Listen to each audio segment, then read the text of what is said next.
একদিন এক ইহুদি একদল মুসলিমের সামনে এসে দাঁড়িয়ে বলল, যদি তোমরা সত্যি সঠিক পথে থাকো তবে আমার 3টা প্রশ্নের উত্তর দাও। কেউ পারলে আমি মেনে নেব ইসলাম সত্য ধর্ম। প্রথম প্রশ্ন, বলো তো আল্লাহর আগে কি ছিল?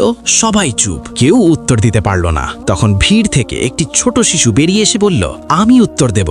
শিশুটিকে দেখে ইহুদি হেসে বলল, ঠিক আছে বলো। শিশুটি বলল, আপনি 10 থেকে 1 পর্যন্ত উল্টো গুনুন তো। ইহুদি গুনল 10, 9, 8, 1। তখন শিশুটি বলল, 1-এর আগে কি?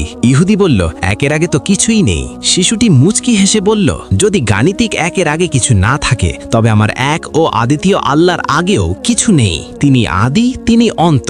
ইহুদির দ্বিতীয় প্রশ্ন, আল্লাহ এখন কোন দিকে তাকিয়ে আছেন? শিশুটি একটি জ্বলন্ত মোমবাতি নিয়ে এলো এবং জিজ্ঞেস করল, বলুন তো এই আলোটা কোন দিকে তাকিয়ে আছে?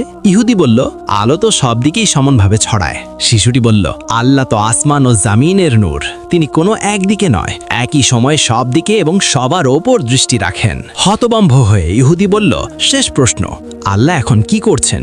শিশুটি বলল, এটার উত্তর দিতে হলে আপনাকে আমার জায়গায় নিচে দাঁড়াতে হবে আর আমাকে আপনার উঁচু চেয়ারে বসতে হবে। ইহুদি রাজি হয়ে নিচে নেমে দাঁড়ালো আর শিশুটি চেয়ারে বসলো। বসে সে শান্ত কণ্ঠে বলল, আল্লাহ এখন এটাই করছেন, আপনাকে নিচে নামিয়েছেন আর আমার মতো ছোট একজনকে সম্মানের উচ্চাসনে বসিয়েছেন। উত্তর শুনে ইহুদির চোখ ভিজে গেল। সে তখনই সবার সামনে সত্য স্বীকার করে নিল।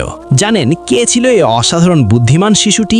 ইতিহাস বলে ইনি ছিলেন ফিকহ শাস্ত্রের জনক ইমাম আবু হানিফা রহমাহুল্লাহ। তার এমন প্রজ্ঞার জন্য কমেন্টে লিখুন সুবহানাল্লাহ।